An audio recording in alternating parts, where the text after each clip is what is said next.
Hey everyone, so I am today going over every series that I've ever read, and these are series where multiple books are out and I'm totally caught up with the series and awaiting the new book, or series that are complete and I have completed them as well. So there are a lot, but actually going through this video I realized there's not as many as I thought there would be.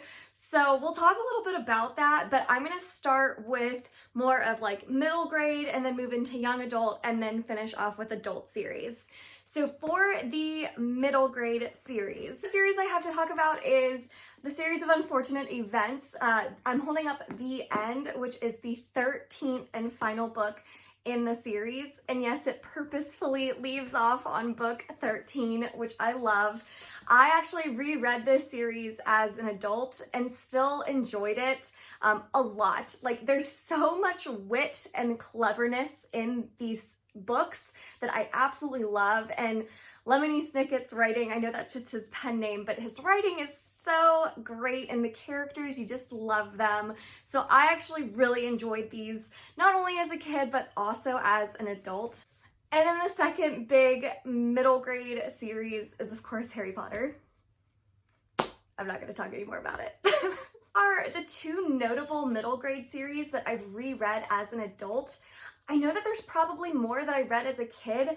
I just don't remember them all, and I feel like it would be cheap to like add them to this video just to kind of add more series. So I'm only talking about things that I've reread as an adult. So those are the two notable series for middle grade audiences. Moving into young adult.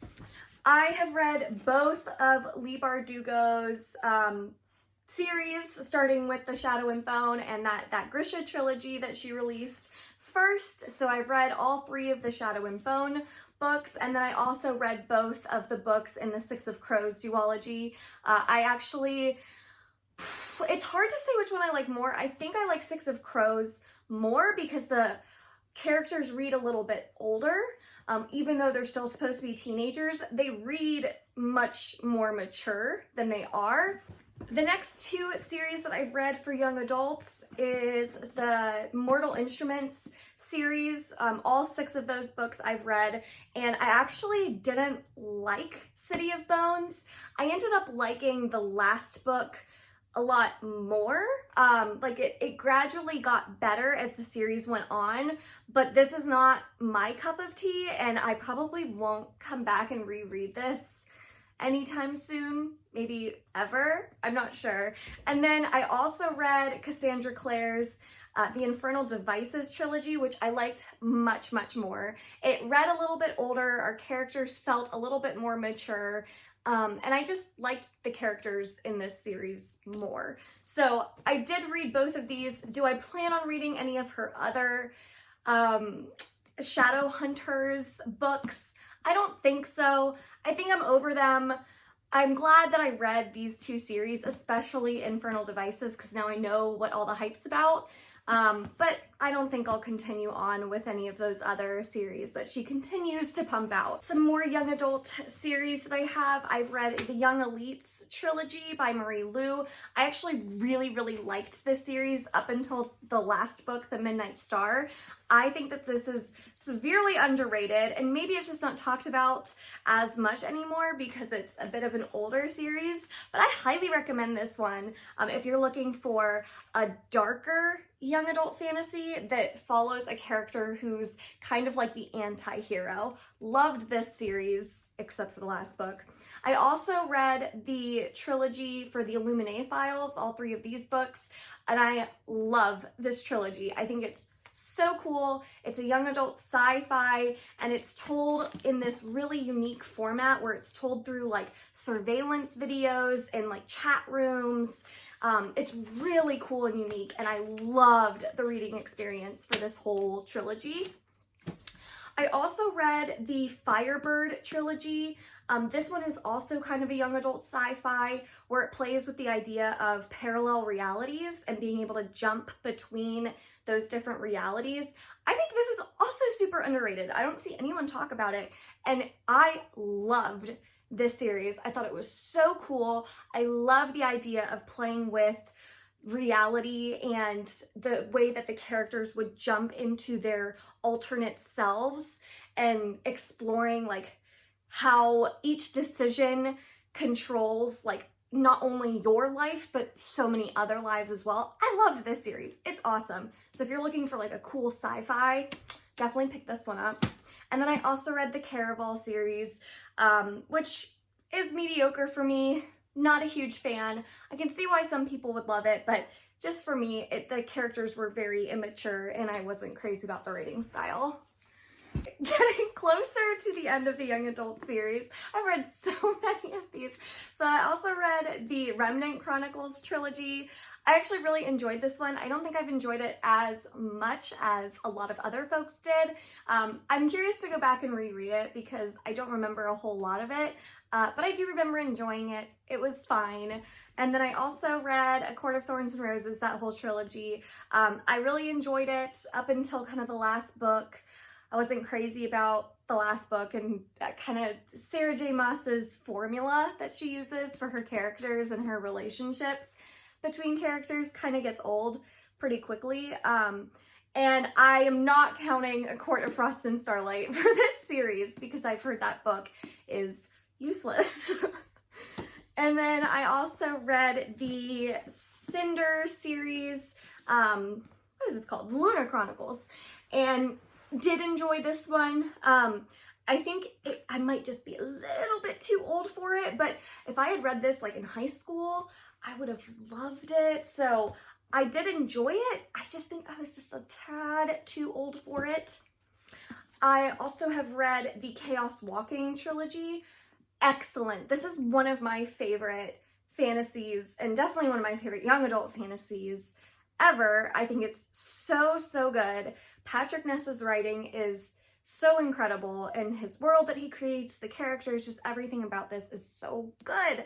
It basically plays with the idea of humans no longer being able to live on Earth, so they're going and exploring other planets that they can settle on. They find one, but what happens when they try to settle on this planet is they quickly realize that all the men can read each other's thoughts, so they constantly have noise in their head of other men's thoughts. And you also start off on this planet and notice that there's no women on the planet, and it's kind of like a very mysterious world where you're trying to figure out how in the world we got to this place and why there's no women, and how that idea of every man being able to hear each other's thoughts would affect society.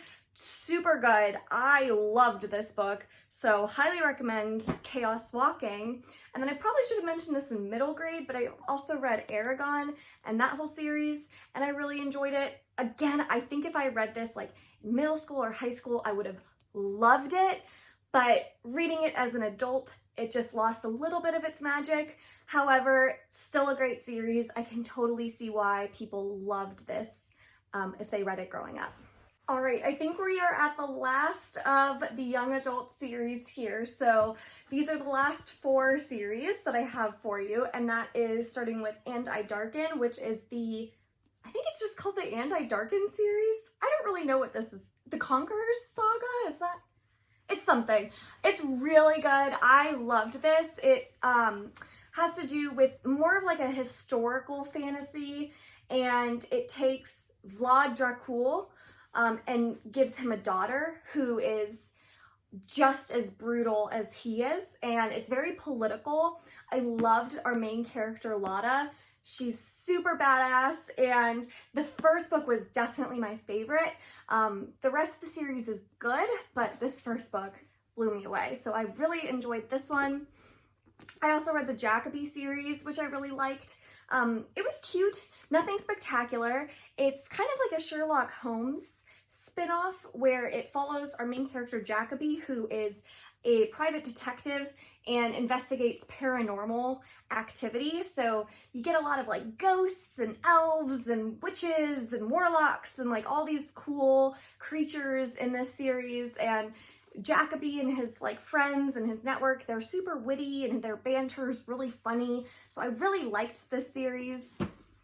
I also have finished the Raven Boys series.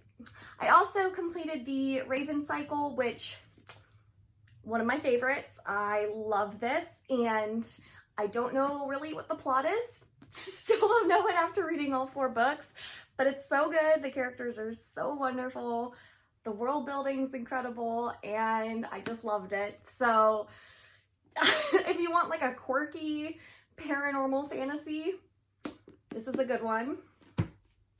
And then I also have read the Daughter of Smoke and Bone trilogy, which I wasn't crazy about. I thought it was, I just can't connect to Laini Taylor's writing style that much.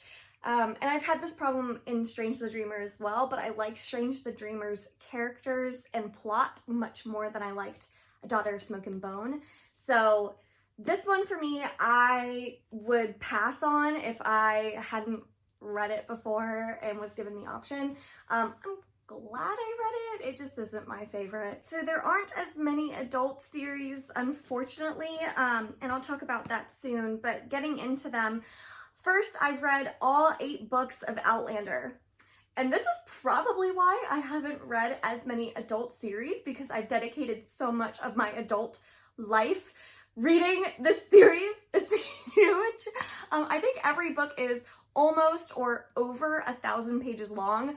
So this took me so long to read, pretty much the majority of last year and a lot of this year. So I really enjoyed this series, but it is super dense. And if you don't know what Outlander is about, it's about a woman who is in like 1945 time frame, just after World War II. She travels to Scotland with her husband on like a second honeymoon. She goes and explores and ends up accidentally traveling back in time to like the 1700s, where she's now running for her life and trying to survive in this very brutal time, and meets this man named Jamie who she falls in love with. So it's a time travel fantasy historical romance series. It's so good, but it's so long. So I do recommend the first book, and if you love the first book, then you should continue on with the series. The next series that I'm totally caught up on is Game of Thrones, A Song of Ice and Fire, and this series is incredible. It is one of my favorites, but the wait for Winds of Winter has been so killer, and the last season of Game of Thrones was so bad that I'm like not even as excited anymore to continue on with this series, which is so sad to say.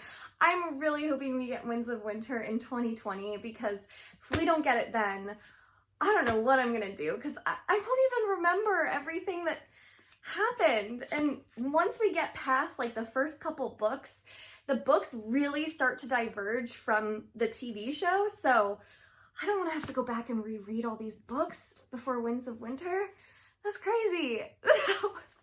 I do like this fantasy series, but I really wish I had waited until it was complete to start it, because now I'm like just waiting, and who knows how long we'll be waiting. I've also read 2 of V.E. Schwab's series, and that is the Darker Shades of Magic series, which I really, really like. And it, again, plays with the idea of alternate realities, but this time it's kind of parallel Londons that we have, and each London has a varying degree of magic within it, and our main character, Kel, can travel between these Londons, and he's very valued for that ability. And it kind of just plays with like the politics between these Londons and the politics of magic existing and how much it exists in each of these Londons. It's really good. So I highly recommend A Darker Shades of Magic series. And then I've also read Vicious and Vengeful, which is like, Vicious is one of my favorite books of all time. I love it so much. I've talked about it so much, so I'm not gonna go into it here, but just know that it's one of my favorites. I highly recommend both of these books. They're so good. You will not read better characters than the characters in this series. Another series that I don't have on my shelf, but that I have read is Mistborn by Brandon Sanderson. This series is, again, one of my favorite fantasy series. It's so good. It basically is the first book, The Final Empire, is this heist story that follows this like ragtag team of characters as they try to topple this Lord Ruler character who's kind of the main villain in our story, and it's just so good. The characters are incredible, and the world building Brandon Sanderson does for this series is unlike anything I've ever read. And then I also read the second era of the Mistborn series, which is the Alloy of Law, and that kind of second generation series, which I don't like nearly as much as Mistborn, unfortunately. I think I rated each of these books a 3 out of 5. The characters are fine. It was just the plots were so underwhelming and the stakes felt so low compared to what I read in Mistborn. So I was just a bit disappointed by the second era. And I know that there's another book coming out in the second era, so still awaiting that to see if maybe it ramps up the stakes a bit. But overall, loved Mistborn, highly recommend it. And if you can't get enough of the world and the magic system, then maybe also read the second era. And those are all the adult series that I've read so far. So my goal for next year, 2020, is to prioritize reading adult fantasy series. So leave some comments down below if you have like a favorite adult fantasy series that you didn't see me talk about, because that's going to be my priority for next year, is trying to read more of those. Thank you so much for watching. If you enjoyed this video, make sure to give it a thumbs up and subscribe. I release new videos every Monday, Wednesday, and Friday. And until next time, bye!